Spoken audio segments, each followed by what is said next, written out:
کہتے ہیں ایک شخص نے اپنی نوجوان اور خوبصورت بیوی کے کہنے پر اپنی ماں کو گھر سے نکال کر گدھا گری پر مجبور کر دیا۔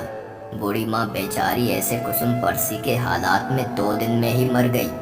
وقت کے بادشاہ نے خواب دیکھا اور خواب میں ایک بزرگ نے بادشاہ سے اسی آدمی کی طرف اشارہ کرتے ہوئے کہا کہ فلاں بستی میں اس شخص کو اپنے پاس بلاؤ اور اسے 100 اونٹ سونے کی اشرفیوں سے لاد کر دو۔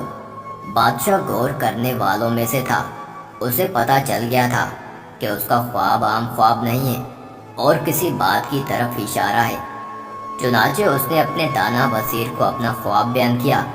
وزیر نے بادشاہ سے کہا، بادشاہ سلامت، اگر اس بستی میں وہ آدمی رہتا ہے جو آپ کو خواب میں بتایا گیا ہے تو آپ کے خواب میں ضرور کوئی حکمت چھپی ہے۔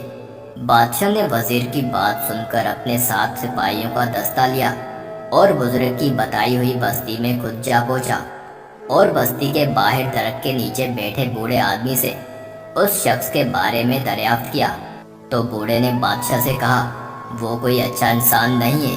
وہ اپنی ماں پر ظلم کرتا تھا اور اس کے ظلموں کی تاب نہ لاتے ہوئے اس کی بوڑھی ماں دنیا سے رخصت ہو گئی۔ جائیں بستی میں پہلا مکان اسی کا ہی ہے۔ بادشاہ جب اس شخص کے دروازے پر پہنچا تو وہ شخص بادشاہ کو دیکھ کر خوفزدہ ہو گیا۔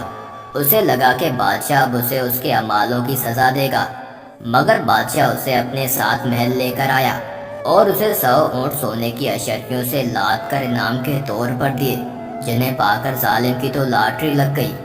وہ بادشاہ کا شکر ادا کرتے ہوئے دولت کے نشے میں چور اپنی بستی واپس آ گیا اور عیش و عشرت کی زندگی گزارنی شروع کر دی۔ ادھر بادشاہ اور اس کے دانا وزیر نے اس شخص پر مکمل نظر رکھی ہوئی تھی اور وہ خواب کی حقیقت جاننا چاہتے تھے، مگر کئی سال گزر گئے، اس شخص کے حالات میں کوئی تبدیلی نہ آئی۔ وہ عیش و عشرت، شباب و شراب میں ڈوبا اپنی گھر مستیوں میں مصروف زندگی گزار رہا تھا اور پھر ایک دن نشے میں اپنے ہی گھر کی چھت سے نیچے گرا اور مر گیا۔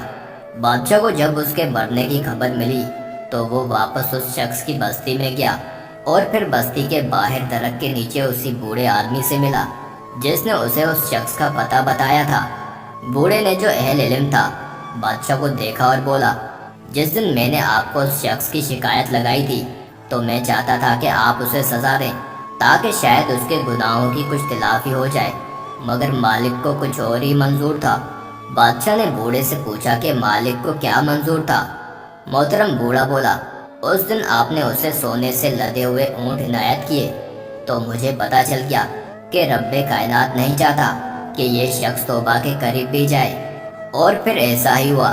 دولت کے نشے میں چور ہو کر وہ ہر چیز بھول گیا اور آسائشوں نے اسے نہ تو اس کے خالق کو یاد کرنے دیا اور نہ ہی کبھی اس سے اپنے کیے ہوئے کاموں پر ندامت ہوئی، اور اسی عیش و عشرت میں اس نے کبھی توبہ نہیں کی اور ہلاک ہو گیا۔